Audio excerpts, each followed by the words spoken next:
O Senhor esteja convosco. Ele está no meio de nós. Proclamação do Evangelho de Jesus Cristo segundo Mateus. Glória a vós, Senhor.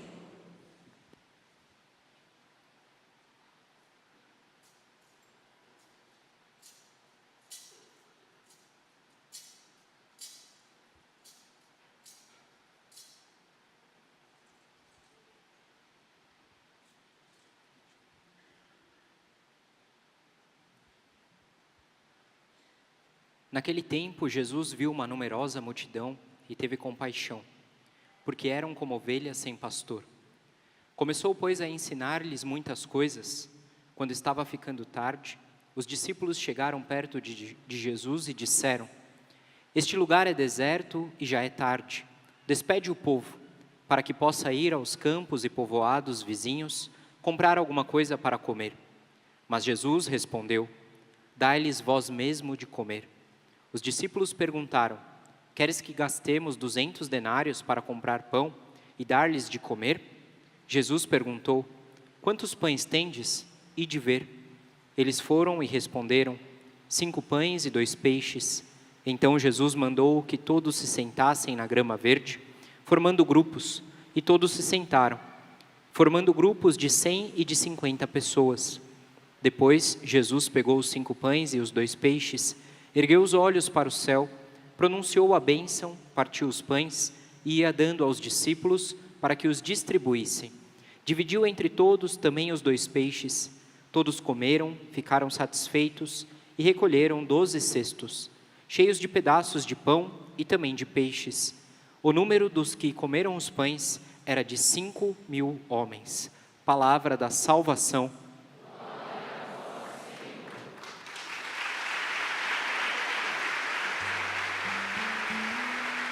Pode ir tomando o teu lugar, meu irmão, minha irmã. Todos acordados, sim ou não? Sim. Preparados para o cerco de Jericó? Sim. Louvado seja Deus. Espero que nosso Senhor te surpreenda neste cerco de Jericó.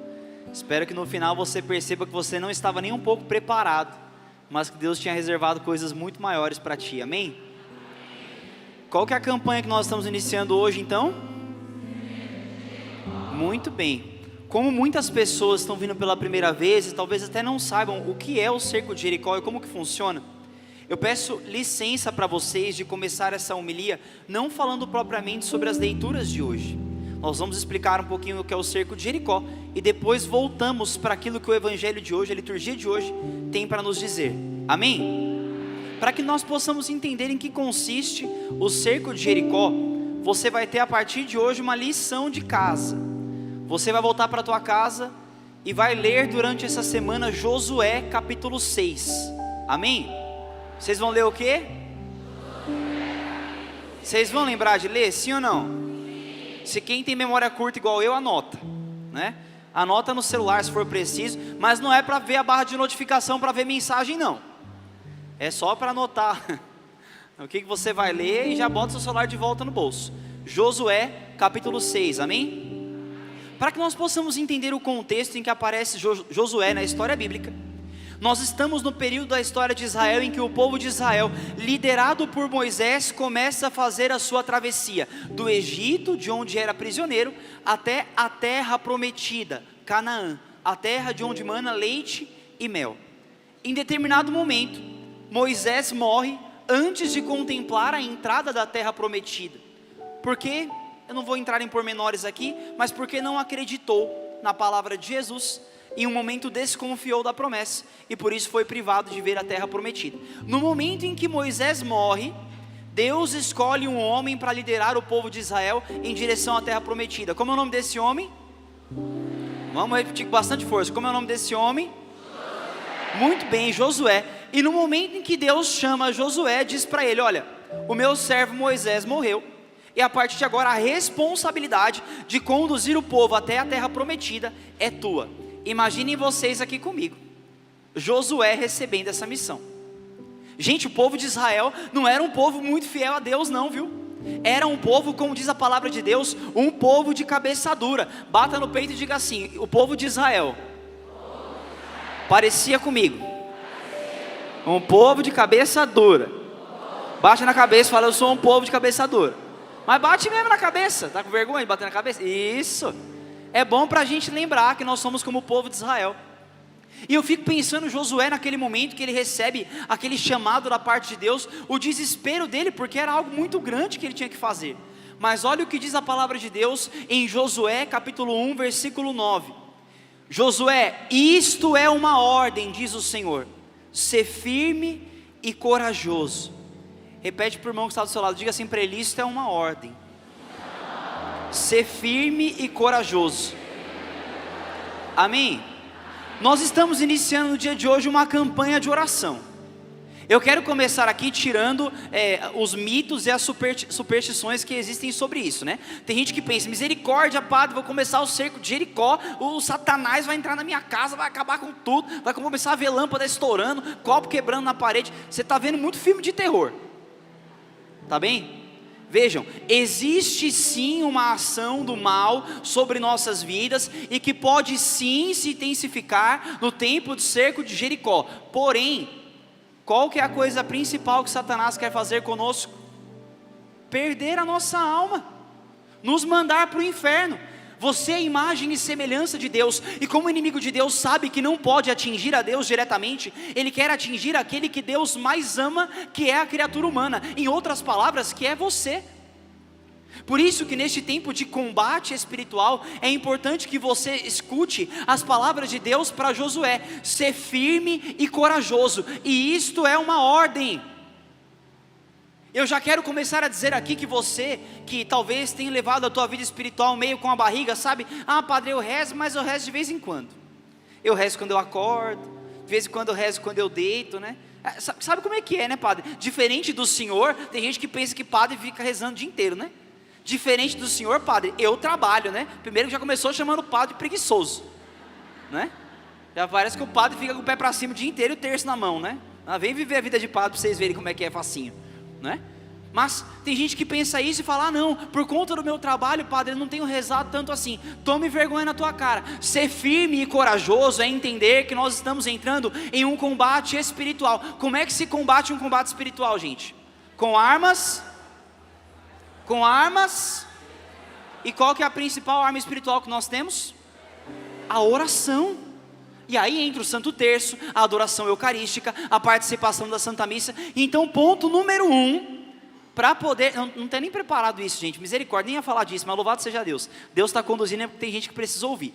Ponto número 1 para entrar num combate, estar de pé. Então misericórdia, você que precisa de uma boa confissão, vai caçar uma confissão, vai atrás de um padre que possa perdoar os teus pecados, para você começar esse cerco de Jericó em estado de graça. Amém? Amém ou misericórdia? Amém. Louvado seja Deus. Depois que você está em pé, é importante que você entenda que você precisa ter vida espiritual. Olha para a pessoa que está do seu lado e diga assim, está na hora de rezar, preguiçoso? E vocês dão risada é porque tem preguiça de verdade nessa história, né? Ah, estou de olho. Mas é um tempo de oração, percebam, diante de um chamado muito grande, Josué, que fica desesperado, recebe a ordem do Senhor de ser firme e corajoso. Assim você também, não desista desse cerco de Jericó. Se algumas coisas começarem a dar errado e você perceber, você já tenha consciência de que é uma ação do mal para te desanimar. Você vai desanimar sim ou não? Olha gente, não deem esse gostinho por coisa ruim. A hora que estiver acontecendo um problema, você fala, engraçadinhos, querem me fazer desanimar? Pois agora é que eu vou chegar uma hora antes, eu vou adorar Jesus, eu vou rezar o terço com as irmãs. É isso, amém? Nós temos que nos posicionar em ordem de batalha, amém?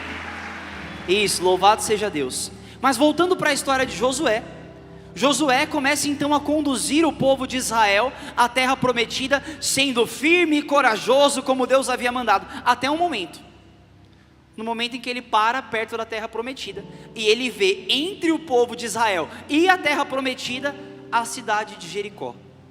O que era a cidade de Jericó? Era uma cidade fortificada por uma muralha, aonde parecia uma espécie de uma fortaleza. Agora calculem vocês, o povo de Israel, que era um povo inconstante, frágil, cheio de medo, cheio de temor, que desconfiava das promessas de Deus. Imagina Josué, um jovem que assumiu a missão de ninguém mais, ninguém menos do que Moisés. ele olha para aquilo e pensa, meu Deus do céu, o que é que eu vou fazer? Fica desesperado. Mas havia uma promessa sobre Josué, como há uma promessa sobre tua vida. Existe a promessa de Deus de nos conduzir a Canaã, de nos conduzir à terra prometida, de nos conduzir a tocarmos na promessa de Deus, amém? Você crê nisso, sim ou não? Aplauda Jesus como alguém que crê, porque essa é a promessa de Deus sobre nossas vidas. Mas deixa eu te dizer uma coisa, para que você não diga que foi enganado. Existem obstáculos para que você possa tocar na promessa de Deus. E muitas vezes esses obstáculos podem ser de ordem espiritual, podem ser de ordem humana, pode ser uma enfermidade que talvez veio para provar a tua fé e acaba te afastando do Senhor. Ei, o Senhor te trouxe aqui para que você possa contemplar a promessa, mas é preciso que você tenha em mente algo muito claro. Muito mais importante do que contemplar a promessa é a experiência de Deus que fazemos ao longo do caminho. Eu repito, muito mais importante do que tocar a promessa, do que alcançar um milagre, é a experiência de Deus que fazemos ao longo do caminho. Escuta aqui uma coisa, enquanto nós rezávamos a oração da coleta, Deus colocava muito forte no meu coração que há pessoas que vão vivenciar esse cerco de Jericó para voltar para Jesus, para se aproximar de Deus novamente, pessoas que estavam distantes. E eu já quero te dizer logo de início, ei, você que estava longe, que voltou hoje para a casa do Senhor, talvez você está lá fora, ouvindo até o som meio baixo, volta para a casa do Senhor, volta para o lugar que o Senhor quer que você esteja, volta para o lugar de caminhar junto com Jesus, para contemplar as promessas que Deus fez sobre a tua vida. Talvez você anda tão desanimado, tão cabisbaixo, tão entristecido, tão sem esperança, que você já começa a pensar, olha padre, eu acho que as promessas de Deus para a minha vida já acabaram, foi para um tempo da minha vida e acho que já não presta mais para hoje. Ei, deixa eu te lembrar uma coisa, Deus não é homem para mentir. Israel, enquanto passava pelo deserto, Deus tinha em mente a terra prometida. Israel, quando sentia fome no deserto, Deus tinha em mente a terra prometida. Israel, quando enfrentava aquela muralha de Jericó, Deus tinha em mente a terra prometida. E é por isso que Deus diz para Josué, olha, façam o seguinte, a partir de agora, durante 6 dias vocês vão fazer uma procissão ao redor da cidade de Jericó. Levem a arca, levem os músicos, levem todo mundo, passem dando a volta na cidade de Jericó. Durante 6 dias, vocês vão dar uma volta por dia. E no 7º dia, vocês darão 7 voltas. E ao final da 7ª volta, toquem a trombeta, porque a cidade de Jericó vai cair. Escute, nós estamos hoje no 1º dia do cerco de Jericó, mas já existe uma promessa sobre nós, de que no 7º dia, até o 7º dia, as muralhas de Jericó vão cair sobre a nossa vida. Amém? Você crê nisso? Aplaude o Senhor. Porque não são palavras do padre Samuel. O padre Samuel é homem, é capaz de mentir, mas Deus não. É palavra do Senhor sobre a tua vida. E Josué, encorajado por isso, a palavra de Deus nos conta em Josué capítulo 6, que se cumpriu exatamente como o Senhor havia ordenado. Mas eu te faço uma pergunta no dia de hoje: quais são as tuas muralhas que você trouxe para este cerco de Jericó? Nós precisamos fazer o cerco de Jericó com um propósito, gente. Não é só chegar aqui e falar, ah, não, deixa eu participar da missa, vai ser bom, vai ser legal, vamos ver o que Deus tem para mim, né? Que vai ter... Não, tenha um propósito, tenha uma intenção que você precisa colocar diante de Jesus. E eu digo mais, coloque aquilo que parece ser o impossível. O povo de Israel, quando contempla a muralha de Jericó, vê algo impossível. Mas o nosso Deus é o Deus que realiza coisas que são impossíveis. Por isso eu te digo, coloque diante de Jesus as tuas muralhas. As muralhas que você trouxe no dia de hoje, talvez uma realidade de uma enfermidade que parece impossível, também a muralha de Jericó era impossível e caiu. Talvez uma situação financeira que parece impossível, também a muralha de Jericó era impossível e caiu. Talvez a restauração da tua família, do teu matrimônio, que você diz, padre, já é uma realidade que eu desisti porque é impossível. O nosso Deus é especialista em impossíveis. E a muralha de Jericó, que era impossível, caiu. Por isso apresente com fé diante de Jesus o teu impossível, porque nós somos movidos pela mesma palavra que moveu Josué. E isto é uma ordem: ser firme e corajoso, porque ao 7º dia, depois das 7 voltas, a muralha de Jericó vai cair. Só que isso exige de nós uma coisa: fé. Sem fé é impossível contemplar o impossível de Deus. Sem fé é impossível alcançar as promessas de Deus sobre a nossa vida. Não adiantaria você dar 1, 2, 3, 4, 5, 6, 7, 700, 7.000 voltas ao redor de Jericó, ao redor do teu impossível, se você não acreditar que ao 7º dia Deus prometeu que as muralhas irão cair. A fé não é simplesmente um otimismo ingênuo de que as coisas podem melhorar um pouquinho. A fé é a certeza de que nosso Deus, que criou todas as coisas, que tem o domínio sobre todas as coisas, sabe o que é melhor para nós e pode realizar uma realidade que nós humanamente consideramos impossível. E eu tenho certeza que até o final do cerco de Jericó, nós vamos escutar muitos testemunhos de pessoas que alcançaram realidades impossíveis para as suas vidas, porque o nosso Deus é capaz de fazer isso, amém? Se você quer, aplauda novamente o Senhor.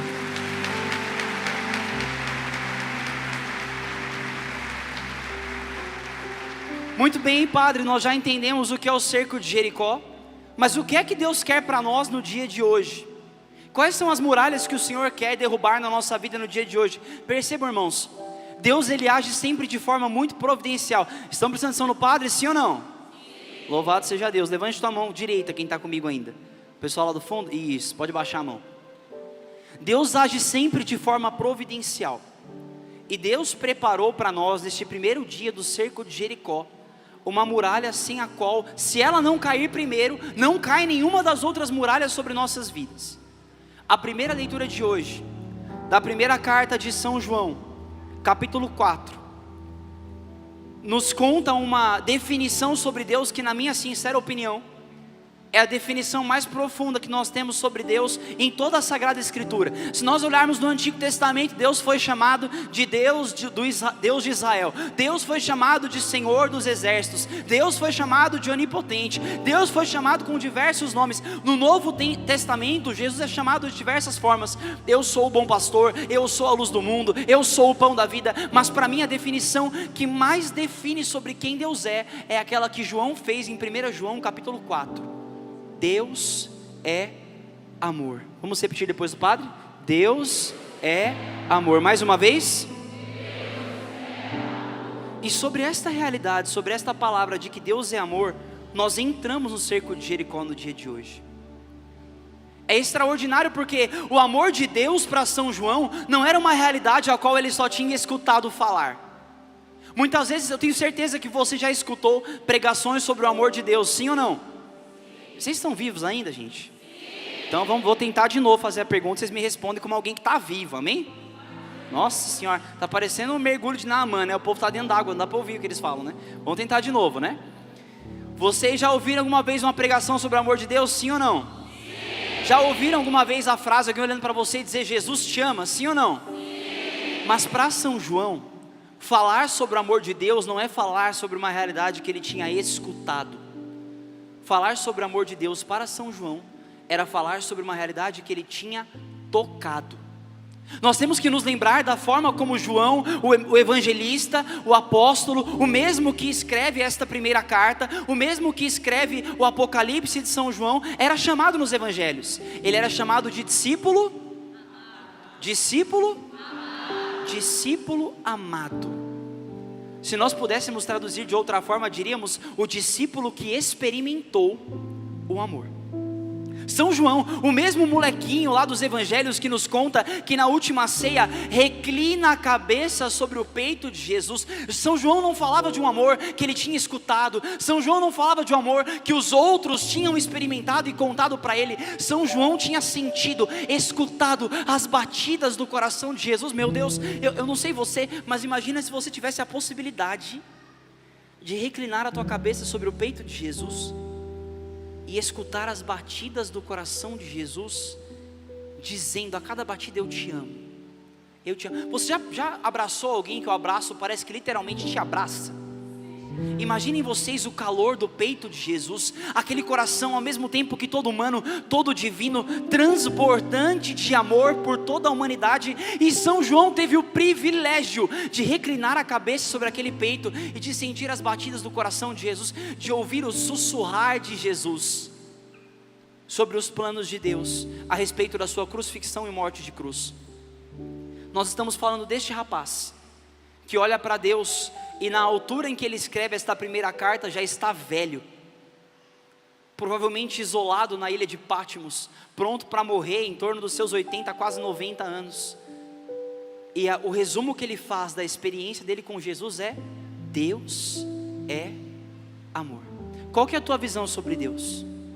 Talvez a visão de um Deus indiferente a você, talvez a visão de um Deus distante que não escuta a tua oração, talvez a visão de um Deus que está disposto a te punir por causa dos teus pecados. Não, a visão de Deus que nós temos que ter nesse primeiro dia do cerco de Jericó é a de que Deus é amor, e nisto consiste o amor, diz São João.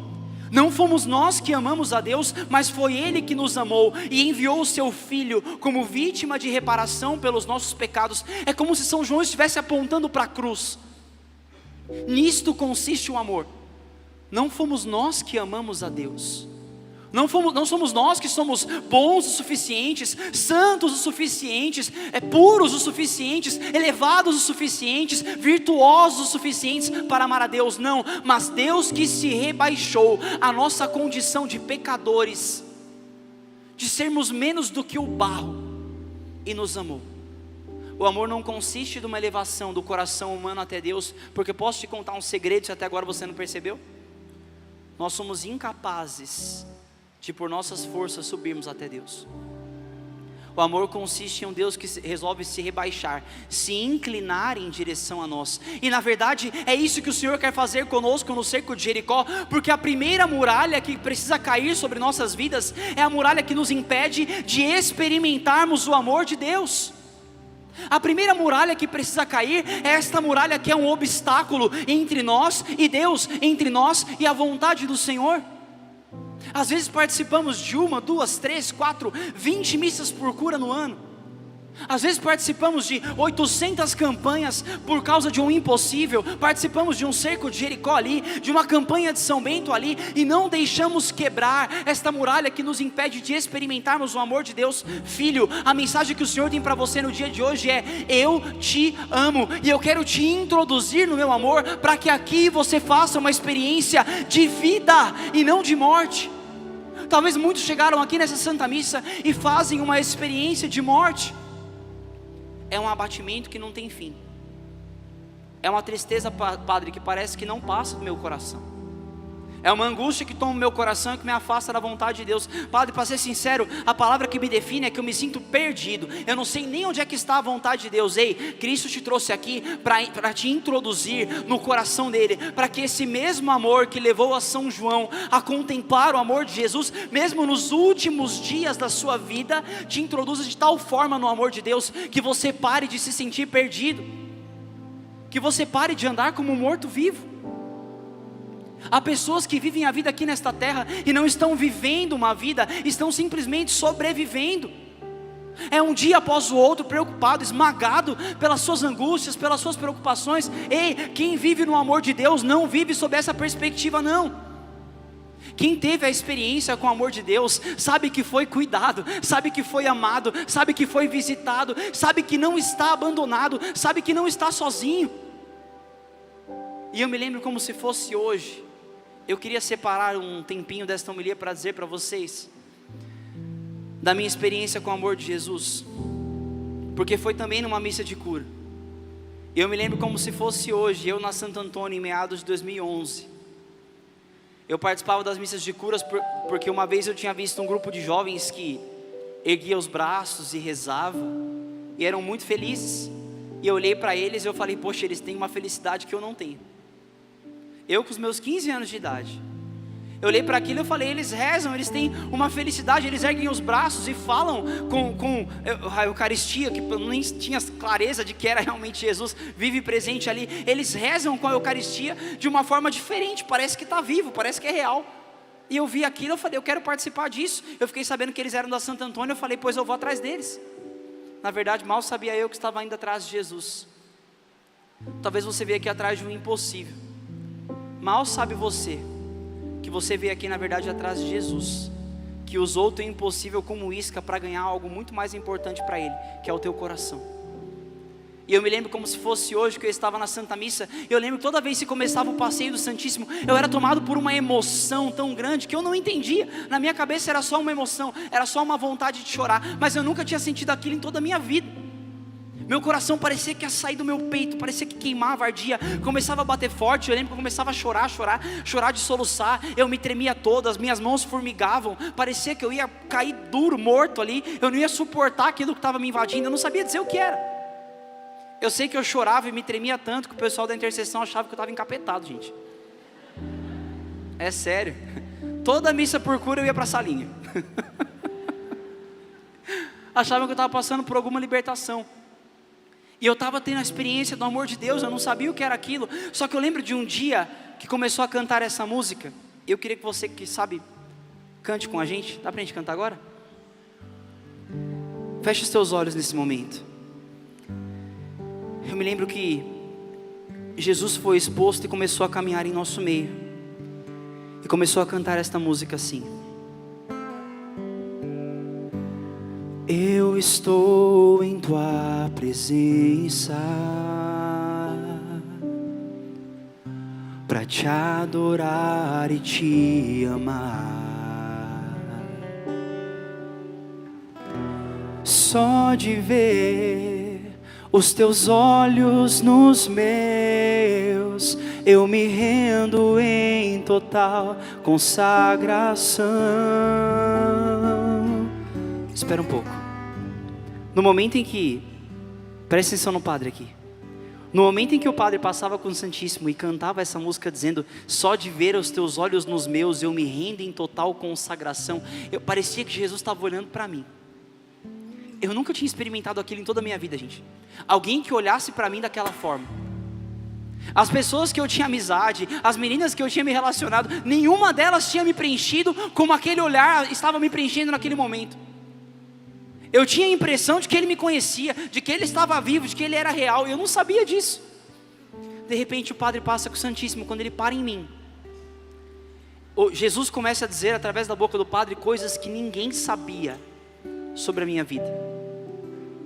Coisas da minha vida que ninguém conhecia, só Jesus. Coisas mais profundas da minha alma, angústia, sofrimento, sentimentos de solidão que ninguém conhecia. E Jesus começou a falar palavras de amor que atravessavam o meu coração, parecia uma flecha. Eu lembro que eu chorava, eu não sabia fazer outra coisa além de chorar. E esse chorar eu entendi depois que era aquilo que estava dizendo a música: só de ver os teus olhos nos meus, eu me rendo em total consagração. Era o meu coração se rendendo àquele amor.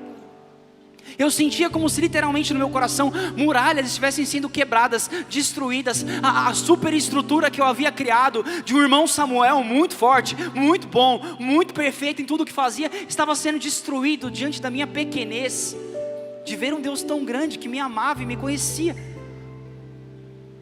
E naquele momento eu fui preenchido por algo extraordinário que tinha sido o amor de Jesus. Eu lembro que depois que terminou aquela Santa Missa, eu voltei para casa, eu não conseguia parar quieto. Eu entrei no meu quarto, fechei a porta, eu não sabia o que fazer para continuar tendo aquela experiência, porque eu não queria que passasse. Eu lembro que na época eu sabia pelo menos que o terço era o espacinho que tinha lá, era o Pai Nosso, e as outras bolinhas juntas era Ave Maria. Eu peguei o terço e comecei a rezar: Pai Nosso que está no céu, santificado, Ave Maria cheia de graça, Ave Maria cheia de graça, e eu rezando no quarto, andando de um lado para o outro, falando: Jesus, me dá aquilo de novo que eu recebi, que eu não faço ideia do que seja, mas eu preciso daquilo de novo, porque aquilo me fez bem. Eu me senti cuidado, abraçado, sabe, os problemas que eu tinha no meu coração tinham sumido. As dores que eu tinham sumido, desaparecido. As angústias, o sentimento de solidão não tinha mais. Eu tinha uma presença. Eu tinha descoberto que aquele Jesus que eu tinha escutado falar a minha vida inteira, a minha juventude inteira, Ele era real, vivo. Ele me conhecia e Ele me amava. Filho, essa é a experiência que São João teve de dizer que Deus é amor. Essa é a experiência que eu tive com o amor de Jesus. É a experiência que você pode fazer no dia de hoje, porque é um Deus que te conhece, que te ama, que te atraiu aqui para que você pudesse ser amado. A maior graça que você pode ter nesta Santa Missa não é alcançar o impossível que talvez você trouxe para cá. A maior graça que você pode ter é se encontrar com esse amor, porque eu te garanto, uma vez que você se encontrar com esse amor, nada mais na tua vida vai voltar a ser como era antes. Olha onde eu vim parar.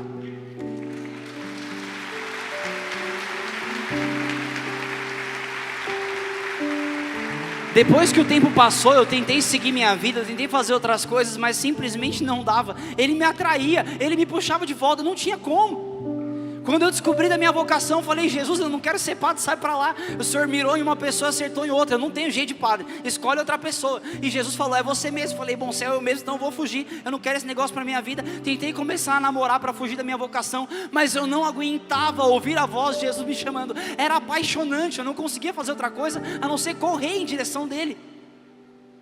Escuta, esse amor pode preencher o teu coração hoje, aqui e agora. Filho, está disponível para você. Talvez você diga: padre, eu sou muito pecador, eu sou miserável. Sim, e eu também sou, e sou até hoje, e tem espaço para nós que somos pecadores, porque Jesus nos vê, e o evangelho de hoje fala sobre isso. Jesus que vê uma multidão que estava faminta, e teve compaixão, porque pareciam ovelhas sem pastor. Talvez você tenha andado com a tua vida, guiando ela, e você nem sabe para onde. A tua preocupação é, sei lá, uma faculdade, é um êxito pessoal, é o teu trabalho, é a tua família. Eu não sei quais são as tuas preocupações, mas como ovelhas sem pastor, caminhamos por aí, sem saber o que fazer com a nossa vida. E Cristo está gritando: a única razão pela qual vale a pena viver, é viver sob as asas de Deus, é viver sob o cuidado de Cristo, é viver ancorado sobre o amor de Cristo, é estar inserido nesta dinâmica de amor, que é capaz de preencher o nosso coração. Filho, eu não consigo explicar em palavras o que eu experimentei, mas a única coisa que eu rezei a tarde inteira, enquanto eu preparava essa homilia, era: Jesus, eu quero ser amado de novo daquela mesma forma, e eu quero que o povo que estiver participando daquela Santa Missa faça a experiência de amor que eu tive, ou ainda maior do que aquela que eu tive quando o Senhor passar no meio deste povo. E eu sei que Jesus nem precisa passar o Eucarístico para realizar isso, porque através da pregação da palavra, o Senhor já está entrando em muitos corações. Ei, você que está sentindo isso, você é amado. Você está sendo visitado por Deus, porque Deus te conhece, porque Deus te ama, porque Deus sabe da tua necessidade de algo grande, capaz de preencher o teu coração. Deus sabe das tuas necessidades de cura, Deus sabe das tuas necessidades, de tudo que você tem passado, esta solidão que precisa ser preenchida. Ei, Ele é o teu melhor amigo, Ele te trouxe aqui porque Ele queria te buscar, porque Deus estava correndo atrás de você, e você correndo dele, mas hoje finalmente você parou. Finalmente você parou, e você olhou para trás, e você percebeu que Jesus corria na tua direção, e agora você pode se render a este abraço, e filho, finalmente descansar. Descansar. Já se passaram quase 15 anos dessa experiência que eu tive com Deus. Eu sou a pessoa mais feliz deste mundo. Não me arrependo um segundo de ter entregado meu coração para Jesus, minha vida para o Senhor. Não me arrependo, não me arrependo, sou feliz. Melhor do que os planos, os projetos que eu tinha, os sonhos que eu tinha. Aquilo não era nada em comparação com essa experiência. E é isso que me sustenta, porque eu sei que isso que eu experimentei aqui na terra não é um terço, não é 1/20, não é 1/400 do que eu vou experimentar um dia no céu. Imaginem vocês essa experiência de amor que nós estamos sentindo aqui agora, mas no céu será infinitamente maior. É felicidade completa, é sem sofrimento, é uma que não vai passar, é eternamente conhecendo o amor de Deus. É a experiência mais ou menos parecida com o que o Evangelho diz, que aquelas pessoas comeram e ficaram satisfeitas. Quem dera nós tivéssemos a oportunidade de abrir de tal modo o nosso coração a Deus, de receber a palavra dEle, receber a presença dEle, e sairmos daqui satisfeitos. Entenda uma coisa, filho, a tua satisfação verdadeira está em Jesus. Talvez as muralhas que têm te impedido de receber esse amor de Jesus são os pecados que você permitiu que entrassem na tua vida. Filho, volta, deixa esses pecados aqui diante do altar. Mesmo que não seja possível hoje a confissão, o propósito com Deus é hoje. Depois você sacramenta este perdão no sacramento da confissão, mas Jesus já está derramando perdão sobre a tua vida hoje. Talvez a muralha que te impede de receber o amor de Deus sejam os falsos amores que você tem buscado. Cada dia de um jeito, cada dia de uma forma, tentando preencher o teu coração. O pecado sempre promete felicidade e sempre entrega vazio. Sempre promete satisfação e sempre entrega remorso, ressaca moral. Até quando, filho, nós vamos ficar vivendo de cesta básica, sendo que tem um banquete que é o próprio Cristo oferecido por amor a nós? O tempo é hoje. O tempo de nos rendermos a Cristo é hoje. O tempo de voltarmos para o Senhor é hoje. A primeira muralha que está caindo agora, em nome de Jesus, é toda muralha que nos impede de experimentarmos o amor de Jesus sobre nossas vidas. Hoje vai ser um dia em que você vai experimentar o amor de Jesus. E eu te garanto, eu não, porque a minha palavra não vale de nada, mas Jesus te garante que esse amor é capaz de transformar a tua vida e a tua história. Amém? Vai ficando em pé.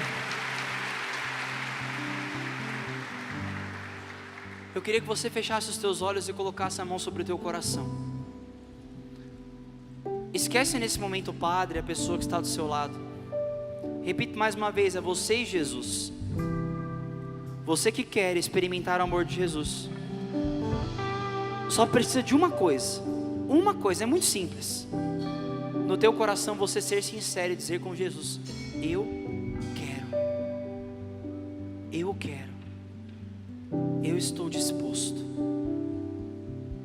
Pai, em nome de Jesus, eu quero orar nesse momento com a autoridade sacerdotal que me foi confiada pela Santa Igreja.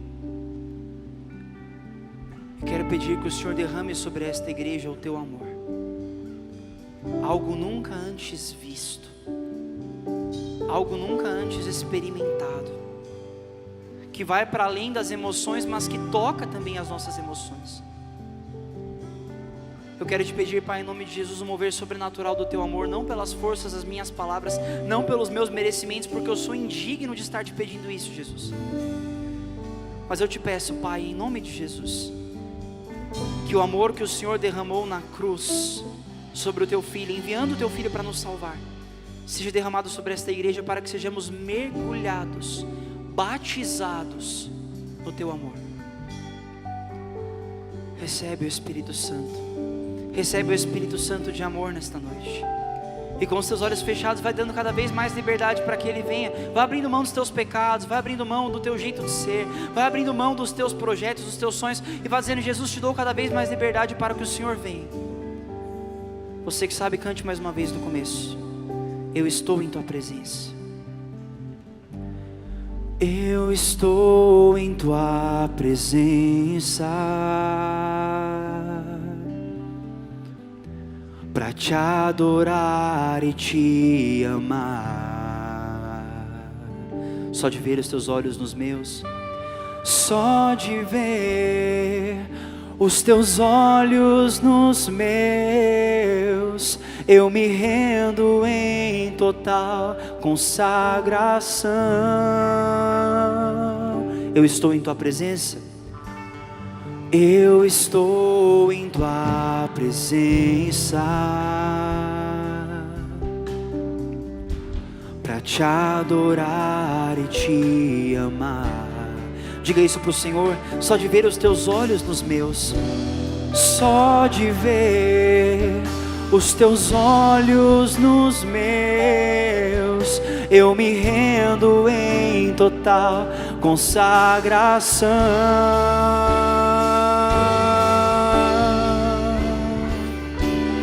Que amor é esse, capaz de abrir mão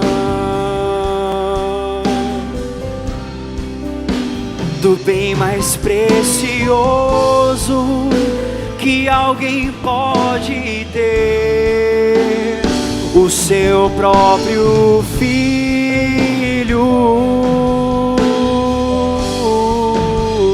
Que amor é esse? Não mede o sacrifício, para me salvar e para restaurar a minha vida por inteiro. Você pode erguer os seus braços e cantar mais uma vez todo o teu coração: que amor é esse? Que amor é esse? Capaz de abrir mão, capaz de abrir mão do bem mais precioso. Cante isso: do bem mais precioso que alguém pode ter, o seu próprio Filho. Que amor é esse? Que amor é esse? Não mediu sacrifícios, não mede o sacrifício. Olha o que o Senhor te diz nesta noite, filho. Para te salvar e para restaurar a tua vida por inteiro. O Senhor te diz para te salvar, para te salvar e para restaurar a tua vida por inteiro. E você que recebeu o amor de Jesus, aplauda bem forte, Senhor. Digno de toda a honra, de toda a glória, de toda a glória.